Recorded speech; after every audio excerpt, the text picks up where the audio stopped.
उतरा, मीडियाच्या स्टेजवरून सगळे खाली उतरा.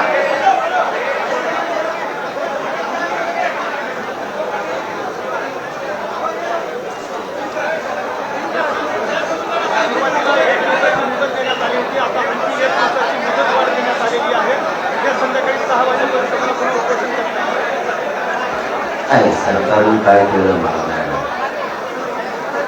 त्यांनी काल परवानगी आज दिली, आणखी आता उद्याची दिली. माझं म्हणणं आहे यातले लग्नाचे असली डाव खेळावं सरकारने मराठ्याला लक्ष देऊन ठेवावं. मराठ्यांचं मन जिंकणं गरजेचं आहे.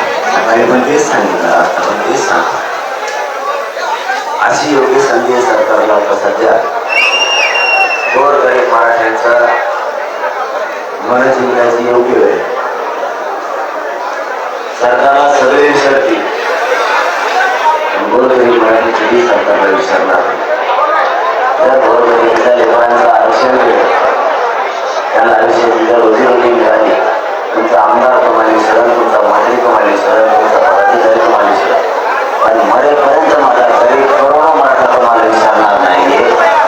म्हणून एक दिवस मुदत वाढ देण्याचा शिवप्रशासनाला तुम्ही एक दिवस दिली तरी उपोषण महाविनंती मंजूर होणार, आणि तुम्ही कायमस्वरूपी दिली तरी पण हे उपोषण मागण्याची अंमलबजावणी होणार. तर मग नाटकं खेळायची, आजची द्यायची, उद्याची द्यायची, उद्याची द्यायची. सिद्ध झालं सरकारच्या हातात हे परवानगी देणं. तसं दुसरं सुद्धा करायचं, सरकारच्याच हातात हे आंदोलन मोडायचं का परवानगी द्यायची हे पण सरकारच्याच हातात. कमाला गोळ्या घालून मारायचं हे पण सरकारच्याच हातात. पोरं रस्त्याला ते नावायचे हे पण सरकारच्याच हातात.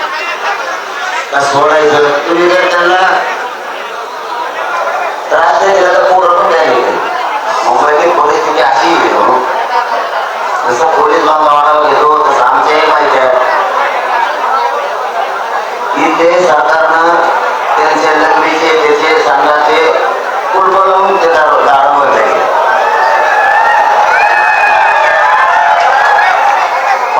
पाण्याची परिस्थिती तीच आहे.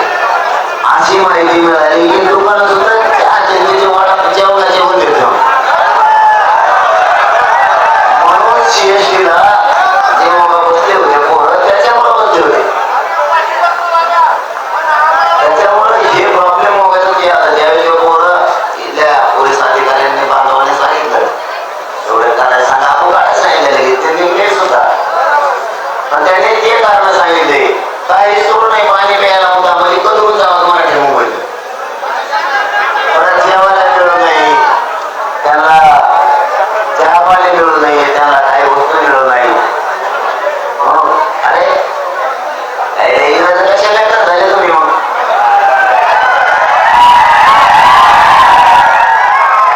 रात्री लेटर झाले. मग तुम्ही पाणी उघडं ठेवणार, संडास बाथरूममध्ये उघडं ठेवणार, कारण पूर्ण आता आले म्हणल्यावर तुमचं काम केलं त्यांनी, तुम्ही आम्हाला परवानगीचं सहकार्य केलं तर आम्ही तुम्हाला रोडवर एकही गाडी लावणार नाही. तुम्ही दिलेल्या मैदानावर पार्किंगला लावून हे आम्ही सहकार्य दिलं, तुम्ही उलट्या बातमी करायला लागले. अरे सर आम्ही सांगितलं मुंबई सगळे जोपर्यंत सहकार्य करणार नव्हते म्हणजे आम्ही महाराष्ट्रातलं केळांचा विषय त्यांनी सांगितलं आम्ही पाय ठेवून देणार नाही, धन घेऊन देणार नाही धन. मग मराठ्यांनी ठरवलं मुंबईत आम्ही घुसणार, मुंबईचे आमदार मराठे घुसले पण जाम केली पण मग सरकारनं सहकार्य केलं. मग आपणच सहकार्य केलं म्हणजे सरकार आडमुठ्यात घुसलं की मराठी आडमुठ्यात घुसेल. सरकारने सहकार्य केलं, परवानगी दिली. पोराने 1 मिनिटात सांगितलं तुम्ही जी मुंबई जाम केली ती 1 मिनिटात मोकळी करा, वाहनं बाजूला काढून सुरक्षित मैदानावर नेऊन लावा पार्किंगच्या. पोराने ते पण केलं.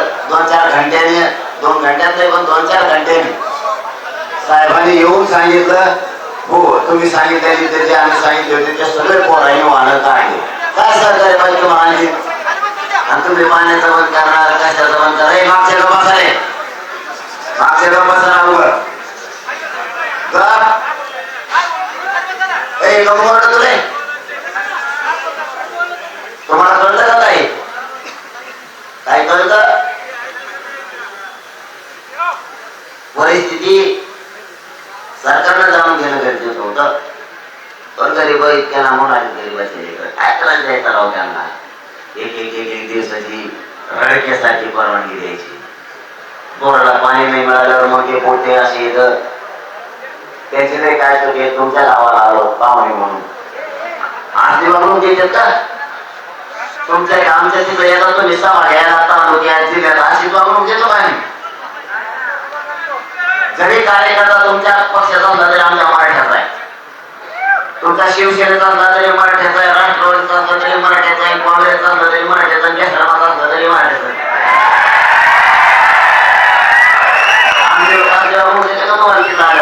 तुम्ही आम्हाला मुंबईत अशी वागणूक जर दिली ना मुख्यमंत्री साहेब इथून गेल्यावर मराठ्याच्या पोराच्या डोक्यात राहणारे मुंबईत गेल्यावर हाल घेते तुमच्या सुद्धा तुमच्या नेत्याच्या मनात तुमच्या कार्यकर्त्याच्या मनात सभा व्हायचा आजच होणारे म्हणून तिकडे लोक आमच्या ठिकाणी बदला कशाला आपल्याला फरक पडायचं लेकर लांबून आले ते पण पाणी द्यावा त्याला एखादा चटणी भाकर द्यावा मुंबईत आल्या म्हणून कजून जावा म्हणून हाट्याला पण झुले जाऊन काय तुम्ही बघून आले का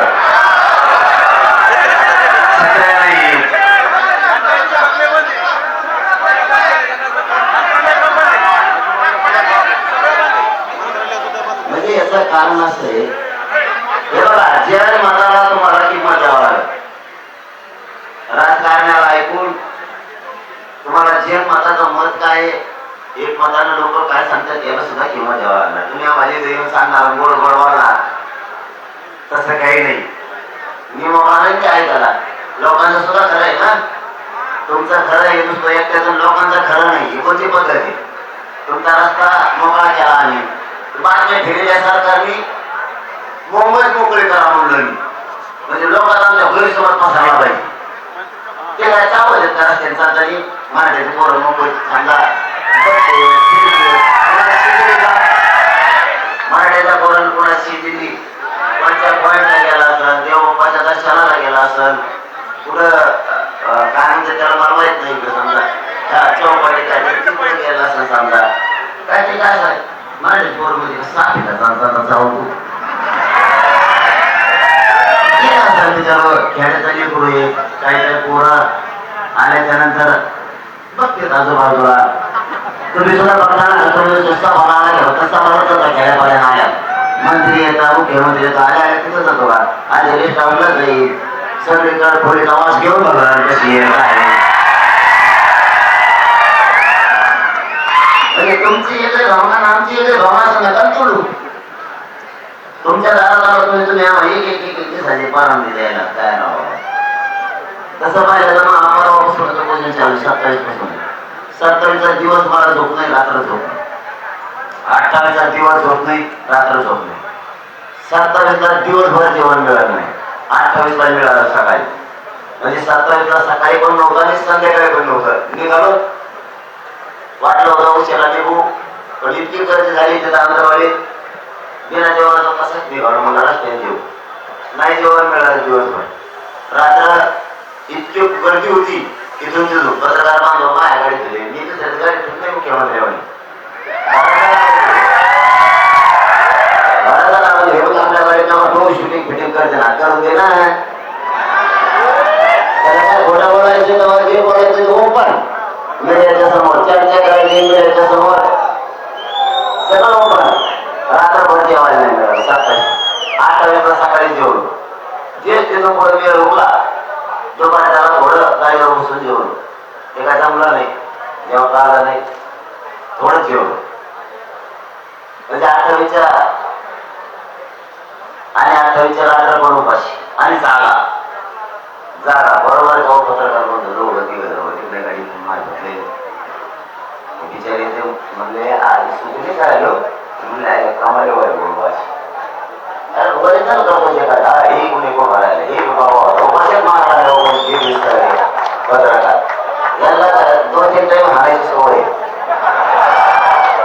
आणि 2-3 बायका जायची सवय गटाले मायामुळे आपण गाडी बदलण्यात मध्ये जेवायला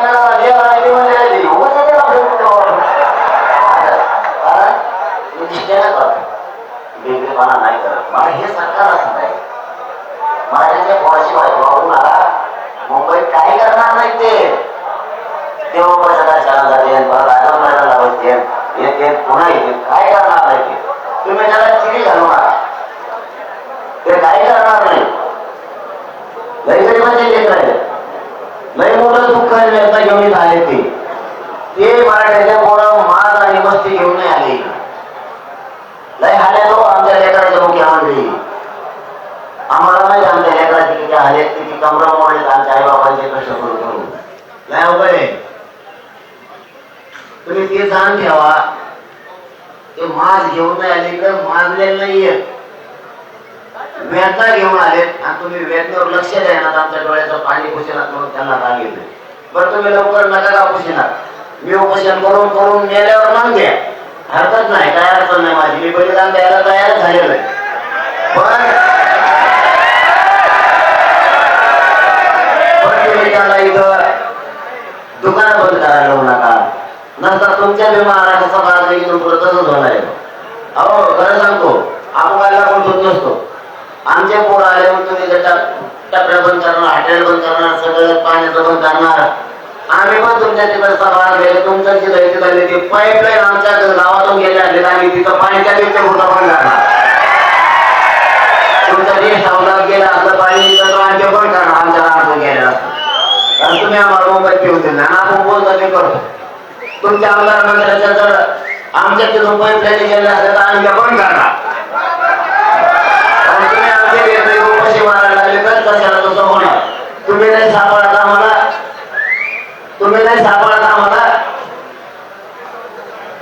तर तुमचे लोक सापडते कारण तुम्ही माझ्या सगळ्या स्वयंत्रात जाणार ना इथं आलेला मराठा सगळा आमचा पाहुणा आहे सगळा आमच्या सगळे सोयरे आहेत तुमचे सगळे सोयरे असते ना महाराष्ट्रात त्यांचेही धारण होणार ना हो ज्याच्याला तसं होणार देणार ठेवा मुख्यमंत्री ज्याच्याला तसं होणार ना म्हणजे गरीबाचे लोक राहिले हे तर तुम्ही त्रास देताय आणखीन बदला बुद्धी हे माझं म्हणणं आहे आणखीन तुमच्या बुद्धीत बदल करा आम्हाला काय नको आणि मराठ्यांच्या पोराला सांगतो बाबा कुठे जरी इकडे तिकडे गेले तरी शांतता हे शब्द आणि संयम ध्यानात ठेवा सगळेजण कुणीही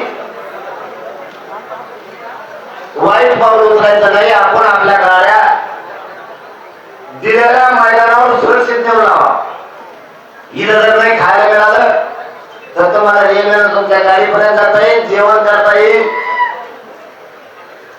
पुन्हा रेल्वेला तुम्हाला माघारी पण येता येईल किंवा इथं जर पाऊस असला तुम्हाला तुमच्या गाडीत तिथंच झोपता येईल म्हणून अगोदर गाड्या ठरवून दिलेल्या मैदानावर सुरक्षित नेऊन लावा हे कोणी शब्द विसरू नका परत गोंधळ होतो गाडी सापडणार गाडी पुढे त्याच्यापेक्षा मैदानावरती सरकारची जबाबदारी तिथं ते संरक्षण होतील तुम्ही एकदा तिथं गाडी लावली की तुम्ही टेन्शन मुक्त झाले मग तुम्हाला मैदानावर येता येईल आझाद मैदानाला पुन्हा तिकडे जाता येईल घेऊन द्यायला ठेवा आणि आणखी नाही सांगतो तिकडे चेंबूरला कोणी रस्ता काय जर थांबून ठेवला नसला किंवा गाड्या लावल्या जर असल्या तर त्या बांधवांना नाही सांगतो ते चेंबूर आणि त्या पट्ट्याच्या गाड्या काढा तिकडून असे निरोप येईल तिथून मागचा सगळा भाग गाड्याने आपल्या वाहनाने ट्रकाने पॅक झाला कारण काल 28 निघलेले लोक ते आणि 29 दिवसभर निघलेले लोक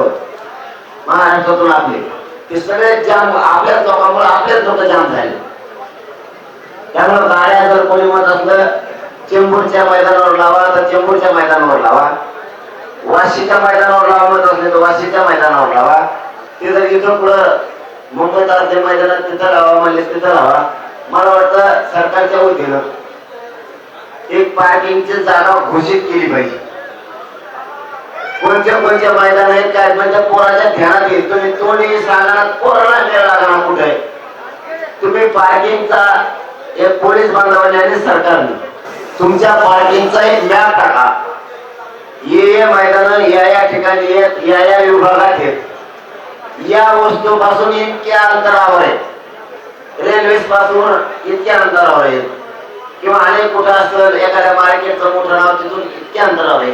तुम्ही मॅप टाका म्हणजे पोराला मेळ लागेल गाडी आपण लावायची कुठं नेऊ. ते नुसतं मैदान तुम्ही सांगितले आणि भरलेल्या मैदानात त्याच्यात टाकू नका. जे मैदान तुम्ही देणार आहेत, कारण आणखी मंगळवार बुधवारच्या नंतर खूप लोक निघणार आहेत. सरकारने नाही ऐकलं तुम्ही नुसत्या मुदतवाढ देऊन उपयोग नाही एक दिवसाचे. तुम्ही जर मागण्याच्या अंमलबजावणीला वेळ लावत गेले तसे मराठी मुंबईकडे येणार आहे. म्हणजे मी तुम्हाला खोटं सांगत नाही, आता बोलतो सरकारला कधी खोटं सांगितलं नाही आणि माझा स्वभाव सगळ्याला माहिती, मी खोटं शक्यतो सांगत नाही. तुम्ही जसं याला विलंब लावलाय तसे महाराष्ट्रात लोक कामं सोडत मुंबईकडे निघणार. तुम्हाला आता एवढं हे आणखीन पहिला टप्पा पण नाही, असे 7-8 टप्पे या आंदोलनाचे पहिला पण नाही. कारण आम्हाला माहित होता आम्हाला त्रास देणार आहेत मुंबईला, म्हणून आले आम्ही थोडे आलो. तुम्हाला आणखी पुढे दिसत तुमची इच्छा पुरी होईल. मुख्यमंत्र्यांची तुमची इच्छा पुरी होणार. तुम्हाला कापड्या कोपऱ्यात मराठी दिसणार त्याचं टेन्शन घेऊ नका. महाराष्ट्रात सुद्धा कापड्या कोपऱ्यात दिसणार त्याचं पण टेन्शन घेऊ नका. तुम्हाला जे अपेक्षित आहे ते होणार. पण आरक्षण आम्ही घेणार आहे. फक्त आम्ही लोकशाहीचा कायद्याचा आणि शांततेचा मार्ग सोडणार नाही. तुम्ही मला जेलात टाका, मी जेलात जाणार, मी जेलात उपोषण करणार, तर सोडणार नाही. तुम्ही गोळ्या घातल्या तरी मी गोळ्या झेलणार आहे. तुमची जी तयारी असेल त्याला सामोरं जायची माझी तयारी. पण मी सगळ्या मागण्याची अंमलबजावणी घेतल्याशी हटत नाही आणि मागण्या तुम्हाला माहिती आहे म्हणून मागण्या सांगत नाही. फक्त शेवटचं एक सांगतो, चेंबूरकडे तिकडे ज्या बांधवांनी रोडवरती त्यांनी पार्किंगला गाड्या लावा आणि शांततेत आझाद मैदानाला या. पुन्हा आपले पोरं जे जेवले नसते, ज्याला जेवायला मिळालं नाही ते पोरं आपल्या गाड्याकडे जा, तिथं स्वयंपाक करा, जेवण करा. एखाद्या आपल्याला जेवायला सुद्धा मुंबईतल्या जे मराठा बांधव आहेत त्यांना सरकार आणून देत नसेल, त्यांच्यावर दबाव असेल, म्हणून जर इथल्या बांधवांनी आपल्याला आणून नाही दिलं जेवायला मराठ्याच्या पूर्ण मुंबई म्हणतो महानगरातले, नाराज होण्यापेक्षा आपल्या गाड्याकडे जा, आपलं 2 टायमाला जेवण तरी जा, आपलं खा आणि गाडीचं झोपा, सकाळी पुन्हा ये जा करता येईल. फक्त टेन्शन नाही घ्यायचं, दम्मा आणि संयम आणि सगळ्या गोष्टी हाताळा आणि चेंबूरचा तो मार्ग सगळे पार्किंग लावून टाका.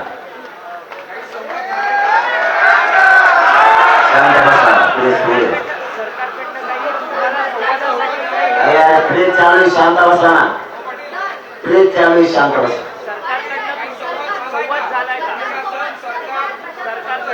आता आम्ही काय संवाद करा त्यांना कळत नाही. आमचं काम थोडं आहे संवाद सरकारशी करायचं. त्यांना मराठीची गरज असते ते नसल आम्ही संघर्ष सोडायला तयार नाहीत ना. त्यांना मराठीत वाटोळ करायचं असतं, त्यांना मराठीला आरक्षण द्यायचं नसतं, मराठी त्यांना संपवायचे असते. त्यांच्या विचार वेगळे आहेत मराठ्याविषयी. त्यांना मराठा पूर्ण संपवायचा आहे. मराठीचे लेकरबाळ त्यांना मोठे होण्याचे नाहीये. त्यांना यार कशाला वरून येतात काय जागा आहे द्यायची.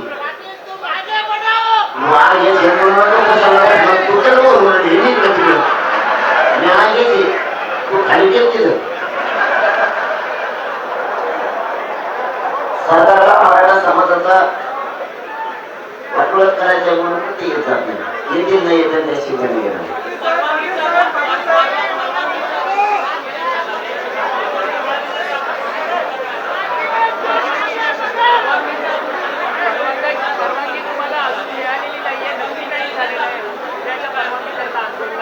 तुम्हीच म्हणले परवानगी मिळाली, आम्हाला परवानगी देणार नाही. 1 दिवसाची सरकार देऊ शकतं, मला काय सोडली देऊ शकता ना. साधा आणि सोपा प्रश्न. 1 दिवसाची देऊ शकतं म्हणजे काय सोडली देऊ शकतं. माझं मान्य कामाला घेऊन नसतं त्याला काही गोळ घडून आणायचं असं दुसरं काय. आमचं तर शांत करून आणतो आम्हाला. चलो तुम्ही ज्या उपमुख्यमंत्र्यांची स्तुती केली त्याचे एक उपमुख्यमंत्री असं म्हणतात की एकाचा माणूस दुसऱ्याला अरे प्रेम चालू आहे ना. तुम्ही ज्या उपमुख्यमंत्र्यांची स्तुती केली होती आरक्षणासंदर्भामध्ये अजित पवार आणि एकनाथ शिंदेंनी त्यातले एक उपमुख्यमंत्री एकनाथ शिंदे असं म्हणतात की दुसऱ्याचं काढून दुसऱ्याला देता येणार नाही एसटीमध्ये आरक्षण देता येणार नाही उपमुख्यमंत्री एकनाथ शिंदेंनी म्हटलं. फडणवीस साहेबांनी मला लावला. फडणवीस साहेबांनी मला लावला असा असं म्हणतो. कारण आम्ही ओबीसीचा मार्ग जात ना एकाच काढून दुसऱ्याला द्यायला. यांनी काय केलं सरकार असून यांच्या पाठीमागा मायबाप शब्द लागला. मायबाप सरकार गैरचुकीचा शब्द लागला. यांनी गैरसमज नाही पसरायला पाहिजे. वस्तुस्थिती समजून जनतेला सांगितलं पाहिजे. मराठ्यांच्या नोंदी ह्या 300 वर्षापूर्वीच्या आणि एकाच्या काढून एकाला द्यायचं ही जी भूमिका ही भांडण लावायची भूमिका आहे सरकारची. ही कोणाची असली पाहिजे? विरोधी पक्षाची किंवा एखाद्या जातीची. सरकारच या भूमिकेची भांडण लावायची एकाचं काढून दुसऱ्या जातात. आम्ही त्याचं काढून द्या म्हणलं का गॅजेटेर नाही का हैदराबादचं सरकार नोंदी 150 वर्षाचे. सातारा संस्थानाचं गॅजेटेर नाही का 150 वर्षापासून. बॉम्बे गव्हर्नमेंटचे इंग्रज होते तेव्हापासूनच आहे ना. आमच्या तेव्हापासून त्या नोंदी आहेत ना. सरकारीचं काय वचन देऊ आधी पण हे का ते कोणी कोणाचं काढलं आमचं उलट काढून त्यांना दिलंय. 16% आमचं आरक्षण खाते याच्यावर जर तोंड शिवले आमचं सरकारी नोंदी आहे त्याची यात येत नाही. त्यांचं काम पुढे राहिलं त्यांचं कमी करा म्हणलं तर आम्हाला म्हणालं ओबीसीला 32% त्याचं 20% कमी करा आम्हाला द्या. 12% फक्त ओबीसी ठेवा असं म्हणलं का? 32% ओबीसी पैकी 20% मराठ्याला द्या आणि 12% ओबीसीला ठेवा 3,500 असं म्हणलं का? आमच्या नोंदी